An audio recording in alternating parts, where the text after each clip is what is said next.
Il existe, sur les terres glacées du continent antarctique, un drôle d'oiseau qui fascine les chercheurs depuis plusieurs décennies. Le manchot empereur pratique le jeûne de manière spontanée dès qu'il retrouve sa colonie sur la banquise. Quand il couve son œuf, en attendant le retour de la femelle, le mâle est capable de se passer de nourriture pendant environ 4 mois.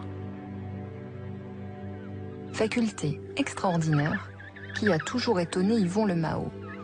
Très tôt, le chercheur s'est posé la question. Est-ce que le manchot empereur n'est pas un jeûneur professionnel qui a des mécanismes que l'homme n'a pas ou que des autres animaux n'ont pas? À Strasbourg, dans son laboratoire du CNRS, Yvon Le Mao rassemble la littérature existante en Occident sur le sujet, mais ne trouve pas la réponse. Quelques certitudes néanmoins. Le jeûne peut être dangereux, car en s'alimentant sur ses propres stocks, l'organisme puise dans ses réserves de protéines.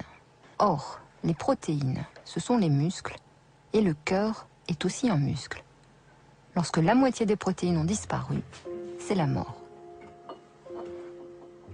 Yvon Le Mao et ses collègues vont mesurer le pourcentage de protéines consommées chez le manchot pendant son jeûne. Ce chiffre est déterminant pour en fixer les limites.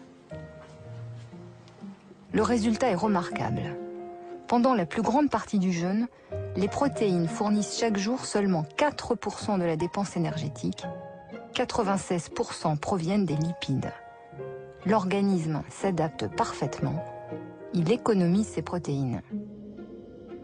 On peut donc diviser le jeûne en 3 étapes. Souvenez-vous, le corps épuise en 24 heures sa réserve de glucose, puis il en fabrique à partir des réserves protéiques.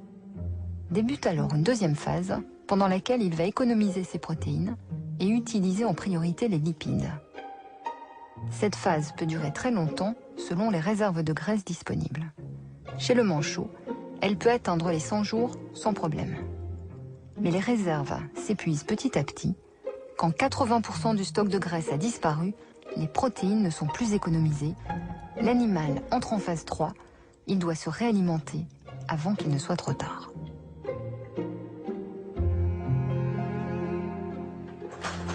Mais le mécanisme est-il identique chez les autres animaux? Jean-Patrice Robin, qui travaille avec Yvon Le Mao, mène l'expérience avec des rats, animaux qui n'ont pas la réputation d'être des jeûneurs professionnels. Pesée quotidienne, analyse d'urine, comment les rats vont-ils s'adapter au jeûne? Leurs protéines s'épuiseraient-elles plus vite que celles des manchots?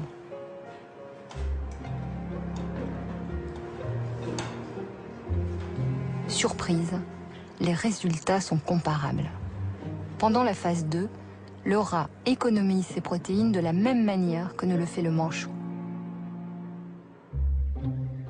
Il n'y a donc pas de différence. Un des mécanismes fondamentaux du jeûne, qui permet de survivre longtemps à la privation de nourriture, est un mécanisme commun. Cette observation ouvre une perspective inattendue, aux conséquences immenses.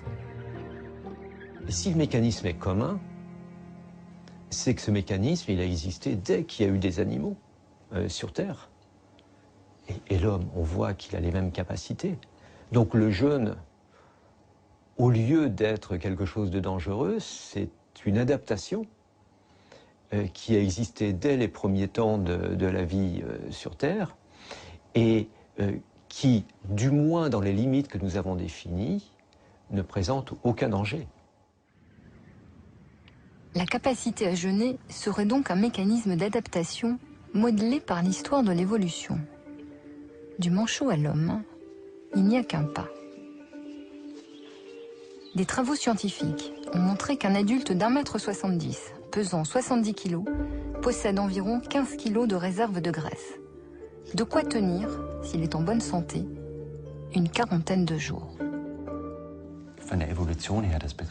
Du point de vue de l'évolution, il est probable que la survie s'accompagnait de périodes de jeûne. La situation que nous avons aujourd'hui, repas réguliers, frigo rempli, n'est historiquement pas normale. Ainsi, il n'est pas étonnant que le corps rencontre des difficultés lorsqu'il ne jeûne pas. Quand il mange sans cesse, Notre patrimoine génétique semble être moins adapté à cette situation qu'au jeûne.